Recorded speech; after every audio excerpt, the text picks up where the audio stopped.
There are machine gun emplacements here and here. Okay. And now that they've opened up, you can also see that there are other soldiers in the ditches with rifles, bolt-action rifles, also aiming at you and firing. Boom! Very definitely boom somewhere. You can and will get killed. Swords are very dangerous things.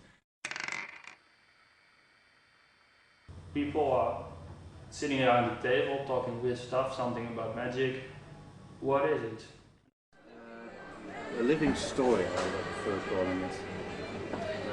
There's one person, either a dungeon master or a storyteller, who has made up some sort of a world setting with a story in it, something that's happening. And basically, he sits at the table, he tells the story, and he really describes what's happening. After you see an orc, but you see an orc with green teeth, rotting yellow teeth, and he's lumbering towards you, stuff like that. And then the players, who have come up with their own sort of character in this world, they want to respond to that. So they tell them, I want to do this. And that's when it becomes more of a game, that there's a sort of rule system. So they decide, well, your character can do this, but he can't do that.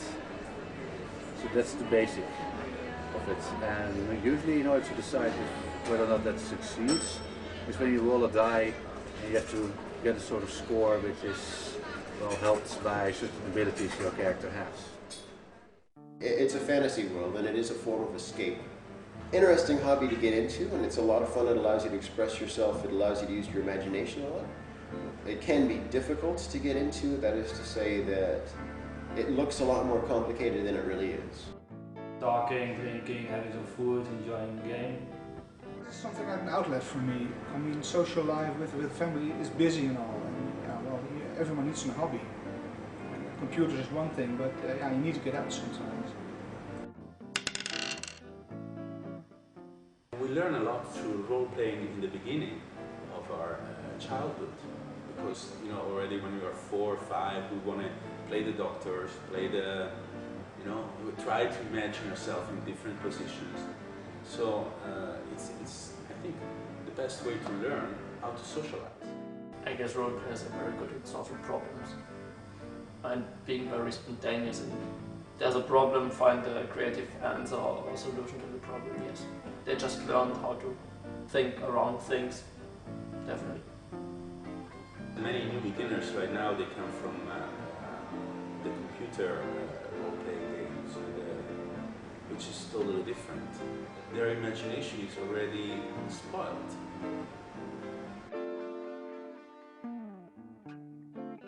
On the computer screen, everything is displayed, the story is being told, and you see the visuals as the game designers intended, while when you're playing at the tabletop, everything has to go on inside your head. When people are going the world, they watch TV, they go as friends, they go to cinema, they read books. There are all these influences. To say that role-playing will suddenly change them and cause them to do violence is ridiculous. We just think of it as a way to solve the problem in the particular context of the world that we're in. You don't have to kill an RPG. It's your very own decision. And I guess you learn more social behavior that by not killing the monster you maybe can get its treasure by just asking it or tricking it, or I mean, it's not about killing the monster of the game. Depends on the game. Sometimes you get XP for it, but so what? It's a monster. It's not real people. There are many role-playing games that are in a realistic world, and that violence should be the last resort to solve any particular problem, as it is in real life, because you can get arrested, you can get hurt, and you never want that for your character. You want your character to be well. So it's not more violent than a little Red Hood being swallowed by the big bad wolf, and then the woodsman coming in to save her in the fairy tale. There's more violence in the fairy tales than your role-playing games.